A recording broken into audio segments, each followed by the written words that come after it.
सध्या चर्चेत असलेल्या वैष्णवी हगवणे प्रकरणासारखीच एक केस काही वर्षांपूर्वी घडली होती, ज्याच्याशी आता वैष्णवी हगवणे प्रकरणातील जालिंदर सुपेकरांचं कनेक्शन असल्याचं समोर आलं आहे।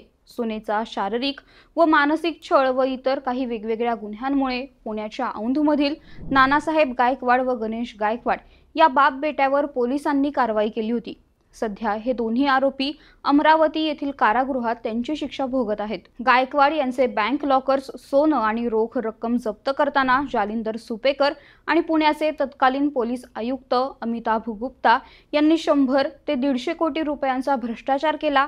तसेच जालिंदर सुपेकर हे विशेष महानिरीक्षक कारागृह या पदावर कार्यरत असताना त्यांनी अमरावती कारागृहात असणाऱ्या नानासाहेब आणि त्यांचा मुलगा गणेश गायकवाड यांच्याकडून जामीन मिळवून देण्याच्या मोबदल्यात 550 कोटी रुपये मागितले होते आणि यावेळी त्यांना मारहाण करण्यासोबतच हे सर्व आम्हीच केले, मला पैसे द्या, मी तुम्हाला बाहेर काढतो, नाहीतर आम्ही तुम्हाला सोडणार नाही, अशी धमकी जालिंदर सुपेकरांनी गायकवाड बाप लेकाला दिली होती, असे आरोप ॲडव्होकेट निवृत्ती कराड यांनी न्यायालयात दाखल केलेल्या याचिकेच्या माध्यमातून केले आहेत। काही वर्षांपूर्वी नानासाहेब गायकवाड व गणेश गायकवाड यांच्यावर गणेश गायकवाड यांच्या पत्नीने हुंड्यासाठी मानसिक व शारीरिक छळ करणे व अघोरी विद्येचा वापर करून जीवे मारण्याचा प्रयत्न केल्याप्रकरणी गुन्हा दाखल केला होता।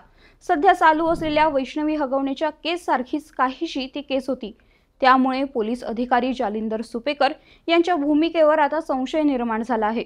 दरम्यान औंधच्या नाना व गणेश गायकवाडांची केस डिटेलमध्ये जाणून घ्यायला तुम्हाला आवडेल का, ते कमेंट करून नक्की सांगा आणि ऑनलाईन नेताच्या पेजला फॉलो आणि आमच्या YouTube चॅनलला सबस्क्राईब करायला विसरू नका। धन्यवाद।